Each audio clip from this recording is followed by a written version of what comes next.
Hello good morning guys. രാവിലെ 3 മണിക്ക് എണീച്ച് നേരെ കോളേജിലൊക്കെ വെച്ച് പിടിച്ചു. ദേ എൻ്റെ തന്ത. ആഹാ വെരി നൈസ്. അങ്ങനെ മഴ കണ്ടില്ല, എന്ത് രസമുണ്ടല്ലേ. അങ്ങനെ നേരെ നമ്മൾ തൊടുപുഴ സ്റ്റാൻഡിലെത്തി. അതിനുശേഷം ഞാൻ കുറച്ച് പിച്ചും പേയും പറഞ്ഞു.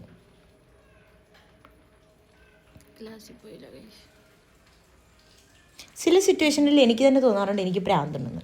ഞാൻ പലതവണയും ക്ലാസ്സിൽ പോകാതെയൊക്കെ ഇരിക്കുന്നതിൽ ഏറ്റവും കൂടുതൽ പഴിച്ചായിരുന്നു എൻ്റെ ഡിപ്രഷനിലാണ്. പക്ഷേ എൻ്റെ ഡിപ്രഷൻ വരെ പറയാൻ തുടങ്ങി, എൻ്റെ പൊന്നു വെച്ച് ഞാൻ തെറ്റും ചെയ്തിട്ടില്ല, നിൻ്റെ ലേസിനെസ് കൊണ്ടാണ് നീ കോളേജിൽ പോകാത്തത്. പക്ഷെ ചില സമയത്ത് നമുക്ക് കുറച്ച് വിഷമങ്ങളൊക്കെ വരുമല്ലോ ഗൈസ്. അങ്ങനെ ഒരു വിഷമം വന്നതിൻ്റെ ഒരു വിഷമത്തിൻ്റെ പുറത്ത് ഞാൻ ഇൻ്റേണൽ എക്സാം എഴുതാതെ വീട്ടിൽ തന്നെ കിടന്നുറങ്ങി ഗൈസ്. എന്തിനും മൈൻഡാണല്ലേ ഗൈസ്. പക്ഷെ ഒരു കാര്യം നടന്നു ഗൈസ്, ഞങ്ങളുടെ കോളേജിൽ കോവിഡും H1N1 റിപ്പോർട്ട് ചെയ്ത് ക്ലാസ് ഫുള്ളും സസ്പെൻഡ് ചെയ്തു. ഇതുകൊണ്ടില്ലേ, ഡിപ്രഷൻ കഴിഞ്ഞ ഉടനെ ഞാൻ വന്ന് ഫുഡ് കഴിച്ചു. ചിലപ്പോൾ എനിക്ക് തന്നെ തോന്നാറുണ്ട് എനിക്ക് എന്തൊക്കെയോ പ്രശ്നങ്ങളുണ്ടെന്ന്. അതിനുശേഷം ഒരു ബ്രൗണി കഴിച്ചു. എനിക്ക് ബ്രൗണി ഭയങ്കര ഇഷ്ടമാണ് ഗൈസ്. അത് കഴിഞ്ഞ് നേരെ വീട്ടിൽ വന്നു.